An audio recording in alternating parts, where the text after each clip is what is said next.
Hello everyone, so welcome everyone in quick revision. और आज का टॉपिक जिसका हम क्विक रिवीजन करने वाले हैं वो हमारा स्टेट्स ऑफ मैटर है। ठीक है, जनरली हम इंपॉर्टेंट फॉर्मूलाज जो भी है स्टेट्स ऑफ मैटर का उसका हम रिवीजन करते हैं। ठीक है बच्चे, चलो फिर स्टार्ट करते हैं।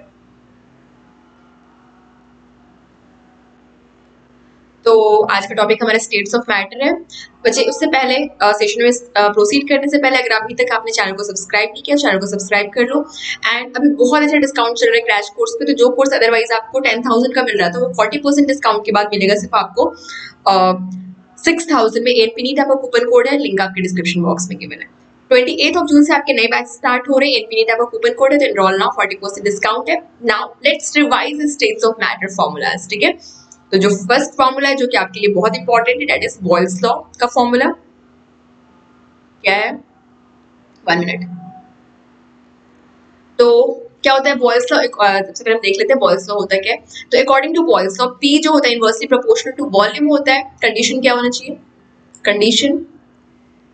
कंडीशन जो है वो क्या होना चाहिए? And number of moles and temperature is constant. ठीक है, ये आपका कंडीशन है। तो प्रोपोर्शनैलिटी को हम क्या करेंगे? रिमूव करेंगे विद कांस्टेंट। जब इक्वल टू साइन आएगा तो कांस्टेंट से रिमूव होगा, तो k अपॉन p हो गया।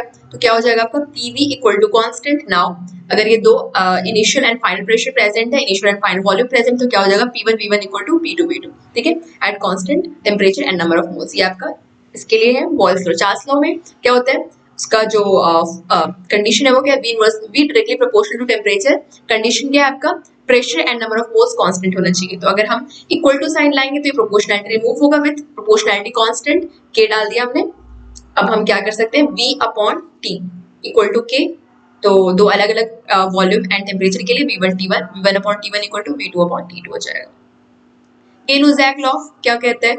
P directly proportional to temperature. Condition क्या है? Volume and number of moles constant होना चाहिए। ठीक है, अगेन हम क्या करेंगे? इक्वल टू साइन लाएंगे तो प्रोपोर्शनैलिटी से रिमूव होगा। हमने के प्रोपोर्शनैलिटी कांस्टेंट, मतलब अगर हम प्रोपोर्शनैलिटी को रिमूव करेंगे तो प्रोपोर्शनैलिटी कांस्टेंट आएगा।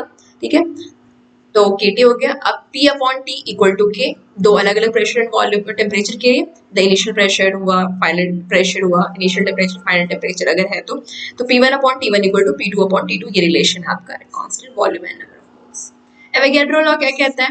एवोगैड्रो लॉ आपका ये कहता है कि अगर आपका प्रेशर एंड टेम्परेचर कांस्टेंट है, ठीक है, और आपने जो है आपने क्या किया? Equal volume of different gases लिया है। एंड अगर आपका प्रेशर एंड टेम्परेचर आपने कांस्टेंट रखा है तो वॉल्यूम जो होगा वो आपका नंबर ऑफ मॉलिक्यूल्स के बराबर होगा। मतलब कि V directly proportional to number of moles. Condition क्या है? प्रेशर टेम्परेचर आपका कांस्टेंट है। अगर आपने प्रोपोर्शनैलिटी को रिमूव किया इक्वल टू से, तो एक प्रोपोर्शनैलिटी कांस्टेंट आएगा, उससे हम के ले लेते हैं के। ठीक है, तो क्या हो जाएगा आपका? सॉरी, V इक्वल टू के। ठीक है, V इक्वल टू के, ये आ गया। Now coming to our ideal gas equation. ठीक है, ये सारे लॉज को कंबाइन किया गया। ठीक है बच्चे, तो आपका आइडियल गैस इक्वेशन बना, वो क्या है आपका? PV equal to nRT. तो पीवी इक्वल टू एनआरटी जो कि आपको बहुत यूज आएगा। ठीक है, यहाँ पे पी आपका क्या है? प्रेशर है, वी वॉल्यूम है, and number of moles, R आपका यूनिवर्सल गैस कांस्टेंट। ठीक है, और टी आपका टेम्परेचर है। ठीक है बच्चे, अगर आप प्रेशर एटीएम में ले रहे हो तो आर की वैल्यू आपको क्या लेते हैं? 0.0821। ठीक है, जनरली आपको यही वैल्यू यूज करना पड़ेगा। ठीक है, ठीक है, यही वैल्यू यूज करना पड़ेगा, एटीएम लीटर पर मोल पर केल्विन। ठीक है, बच्चे ये है आपका, तो ये वैल्यू आपको यूज करना पड़ेगा। डाल्टन्स लॉ पार्शियल प्रेशर, देखो ये डाल्टन्स लॉ पार्शियल प्रेशर जो होता है वो आपका नॉन रिएक्टिंग गैसेस के लिए प्रेजेंट है। अगर मान लो मिक्सचर प्रेजेंट है, मिक्सचर ऑफ गैसेस प्रेजेंट है, मान लो कि मिक्सचर ऑफ गैसेस प्रेजेंट है, ये सारे जो आपके हैं नॉन रिएक्टिंग गैसेस हैं, मतलब 1 और 2 3 और भी गैसेस प्रेजेंट है। ठीक है, इसमें नॉन रिएक्टिंग गैसेस प्रेजेंट है। तो टोटल प्रेशर जो होगा वो क्या हो जाएगा आपका?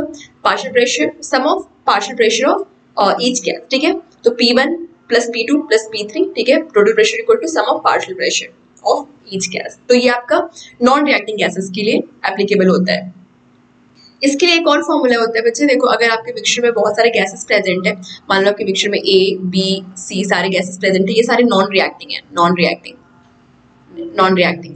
तो पार्शियल प्रेशर ऑफ ए जो हो जाएगा वो क्या हो जाएगा? Total pressure into mole fraction of A. ठीक है, ये उसी तरीके से पार्शियल प्रेशर ऑफ बी जो हो जाएगा, partial pressure of B gas जो है आपका इक्वल टू हो जाएगा total pressure into mole fraction of P gas. इसी तरीके से सी का भी होगा। तो ये आपका डाल्टन्स लॉ पार्शियल प्रेशर है जो कि नॉन रिएक्टिंग गैसेस के लिए होता है। मिक्सचर आपके नॉन रिएक्टिंग गैसेस की होनी चाहिए। अब वॉन डर वाल इक्वेशन पे आते हैं। वॉन डर वाल इक्वेशन क्या है? ये आपका करेक्शन हुआ है प्रेशर में एंड वॉल्यूम में, ठीक है। आइडियल गैस इक्वेशन जो आपका पीवी इक्वल टू एनआरटी था, उसमें करेक्शन किया गया, प्रेशर करेक्शन, वॉल्यूम करेक्शन, तो आपको ये आया। तो क्या है आपका P plus a n square upon V square, V minus n b equal to nRT, जहाँ पे P आपका प्रेशर है, ठीक है, V आपका वॉल्यूम है, N आपका क्या हो गया number of moles, and a and b आपका जो है वो वॉन डर वाल कांस्टेंट है, ठीक है, वॉन डर वाल कांस्टेंट, ठीक है, कांस्टेंट। तो ये है आपका। अब जो है देखो जो है ए और बी आपका वॉन डर वाल कांस्टेंट है, ठीक है बच्चे। तो ये जो है मतलब जितना ज्यादा पोलर होगा, ठीक है, जितना ज्यादा पोलर गैस होगा उसकी ए की वैल्यू मतलब अट्रैक्टिव फोर्स, उसमें जितना ज्यादा पोलर होगा उसमें अट्रैक्टिव फोर्स ऑफ अट्रैक्शन उतना ज्यादा होगा और ए की वैल्यू उतनी ज्यादा होगी। उसी तरीके से जितना बड़ा मॉलिक्यूल आपका क्या बी जो है आपका साइज पे डिपेंड करता है, जितना बड़ा होगा उतना ज्यादा बी होगा, जितना ज्यादा बड़ा आपका मॉलिक्यूल होगा उतना ज्यादा बड़ा उतना पी आपकी बी की वैल्यू उतनी ज्यादा होगी।